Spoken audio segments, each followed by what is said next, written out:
Hey everyone, hope everybody's having a good week. It's Tuesday today at about noon, and I thought I'd do this video that I've been talking about in previous videos. So if you follow my channel, you probably know what's been going on in my life. It's been 3 weeks now, and my dad passed away due to suicide. And I've been talking about doing a video that has to do with some memories, some fun times, and I don't know, maybe I'll even think of something that wasn't so fun, but I'm going to do stories about my dad. Not long ones and not a ton, but just some highlights that seem to stick out in my head. So the way I'm going to do this is I'm going to go to different places around Lake Superior, and I'm going to do these stories in different locations. So let's get to it. Here's the first location. Okay, here we go. So here's some stories. I'm at Lester Park, by the way. Let me show you guys a little bit what I'm seeing here.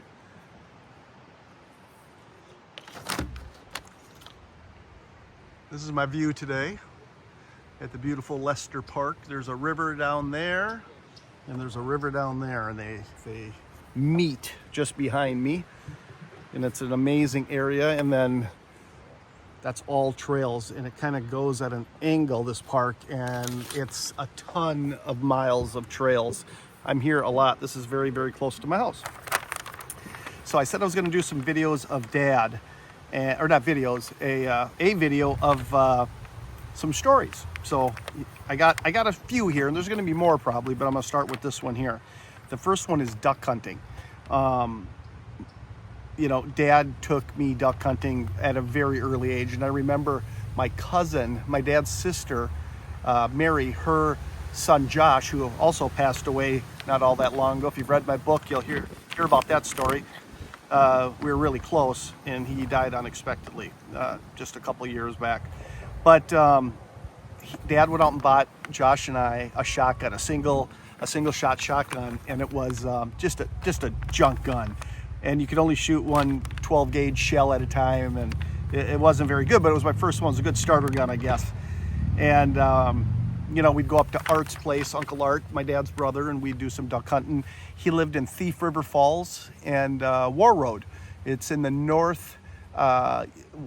northwest part of Minnesota, up by the Canadian border and by North Dakota.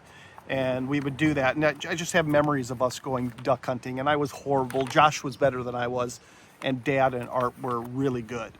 And just a lot of good memories going up and seeing Art and doing a bunch of duck hunting and fishing. Growing up, Dad was very outdoors, and even though he didn't live with Mom and I and was in and out of my mom's life quite a bit, in and out of my life, he always seemed to find time. We'd go hunting or fishing or something like that. There was one time we went fishing, and we were staying in a 1969 VW bus, and it was a campground, and it was called Spider Lake, and we were staying in the campground there, and a bear came through, and Dad had to hurry up and whisk us all in. I was real young, but I think I was sleeping in a tent. He had to bring us into this old Volkswagen van, and my brother and I, and we ended up sleeping in that just because of the bear out there. And that also was the start of my love affair of vintage Volkswagens. I've had lots of them. I have a 71 camper van right now, and I have an 87 Volkswagen camper van. So I've got two of them right now, and it all starts with that camping trip. What else can I tell you here? I got a few things. When I was real young, I was, and still am, really into music. When I was first finding music and finding what a great impact it had on me, emotional well-being, and just the love of music, he bought me a big boom box when I was about maybe 7-8 years old, and bought me a couple of cassette tapes to go with it. Ozzy Osbourne was one of them, and I think the other one was either Rush or Van Halen, because that was the thing back then. That was the cool music of the time. My grandpa and my dad both worked for the railroad, the Milwaukee Railroad, downtown St. Paul, pretty much.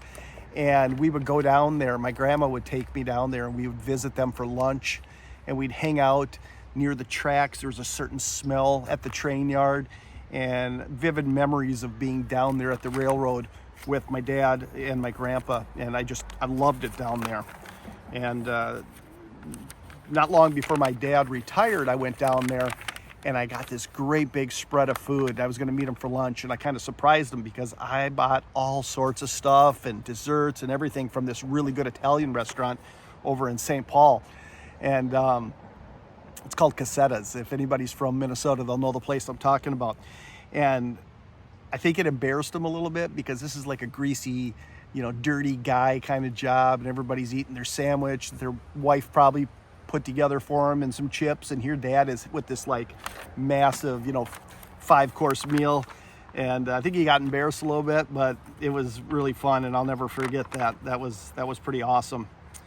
There was a time when I was about 7 years old, still about that same age. I was at my grandparents' house. I was riding my bicycle, and I used to like to pop wheelies. Maybe I was 8 or 9 years old, and I did it too hard. I found a little spot in the sidewalk. There was a little bump, and I could use that little bump to help me pull the front end of my bicycle up in the air, and I went too far, cracked my head, got stitches, and my grandma had to call my dad from the railroad because he was at work, and he had to come home and bring me to the hospital to get stitches. But I was just surprised that he showed up for me. I was just I don't know why, it just was, and I never forgot that. There was a time where Mom and him got back together, and I was maybe 9 years old, and I guess Dad had to drop me off at my grandparents. I was with my grandparents a lot. My grandpa was my other father figure, and he was actually around more than my dad was. But my dad was going to bring me over to my grandparents' house, and all he had was a motorcycle that he had just got. He wasn't known as a guy that had a lot of motorcycles back then, and he didn't have a lot of experience riding them, but he had one, and he was riding it, and he had me get on the back. So like at 8 or 9 years old, I was on the back of that motorcycle cruising down the highway, no helmet, no nothing, holding on for dear life. And I don't know, it was pretty exhilarating. And if you know anything about me, I've been riding motorcycles a lot of years. I just gave it up recently, but I rode for a long time, and that probably was the start of it right then. What else do I got here? I can remember one morning, Dad and I getting up. We were hungry, and there was no food in the fridge, and that was kind of always the case with Dad. He always brought food home from the restaurants at night. He'd be at the bars after work, and then bring home sandwiches or something from the sub shop. Usually, it was if you're from the cities and you're watching the cities, is what I mean by that is St. Paul, Minneapolis area. There was a Clark Submarine, and he'd bring home Clark Submarine sandwiches to us, and that was always real fun. But where was I at here? I was going to say something. Oh, yeah, one morning we got up and we didn't have any food in the fridge. Sorry, you got the kids over there yelling. But we had peanut butter, and we had bread. And we were eating peanut butter on bread. Oh, we toasted it, I guess. We did toast it. It wasn't just plain bread. And he was eating them like crazy, and I was doing my best to keep up with him. I don't think I ever ate...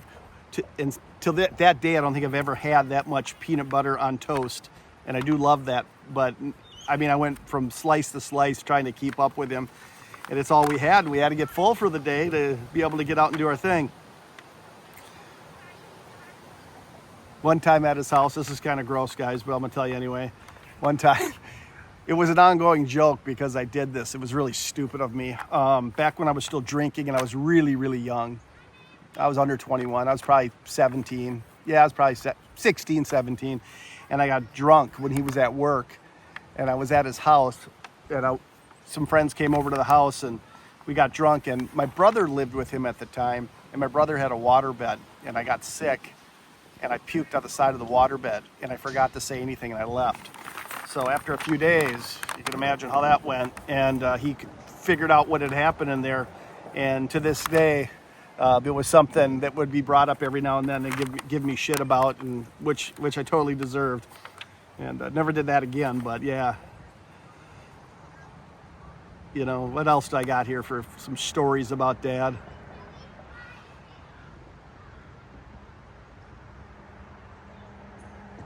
Yeah,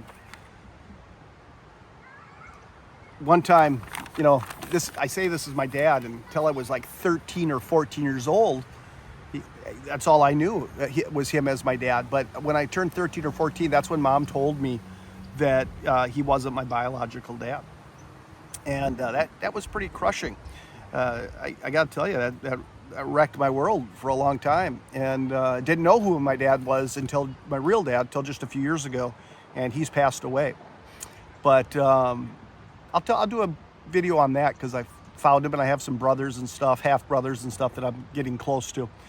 But my dad told me a few years back, he says, you know, I know I'm not your biological dad, but I love you just like I was. And that's just how it is. And that's what he said to me. And you know, that really meant a lot because I didn't really have a dad except for him. And to hear him say that, even though he wasn't my biological dad, was really, it was special, and it's in my heart. And you know, I'll never forget that. We were really, really close. He's got a biological son, and that's my brother that he had with my mom. And I would say that him and I were much closer than he was with his biological son.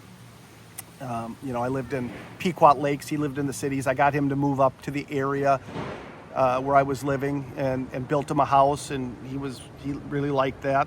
And you know, it was many years of it being just him and I, and Chris would visit and stuff, but Dad and I were really close, you know. So anyway, those are some stories about Dad.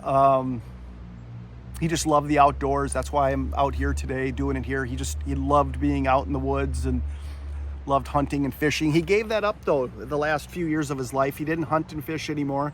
He loved feeding the deer and feeding the ducks and feeding the turkeys. And you know, he got to be where all the wildlife turned into his pets, and he didn't want to hurt them anymore. He didn't want to kill them to eat them. And I quit hunting and fishing, you know, just before he did. So I had actually stopped doing it myself. And maybe that was part of the reason he stopped, because I didn't want to do it anymore.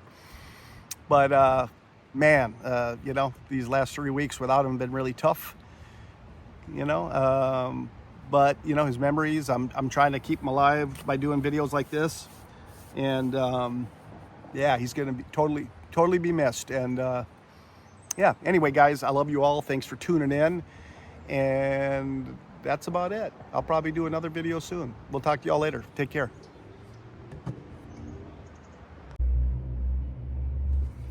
Hey everyone, I'm back. So right now I'm at the train station. It's called the Depot. It's downtown Duluth. And this is a place that my dad and I used to like to come to. We come here, you know, a couple times a year. He worked for the railroad his whole life. It was his first and last job. So, you know, my grandpa got him that job. My grandpa also retired from the railroad, the Milwaukee Railroad it was called. And there was a place downtown St. Paul that they worked. And my dad loved trains. And because they both worked there, I, by proxy, love trains too. A lot of people don't know that about me, but I do. It's a cool old caboose there. So this place is a special place for me just because Dad and I would come here and hang out. And, you know, if you were here with me right now, there's a certain smell down here at the depot. You know, grease and probably diesel, a little mixture of old and everything else. And it's just got a certain smell, and I just love it. You know when you're here, it's just got a certain smell to it. Anyway, I'm in an old train right now, or was.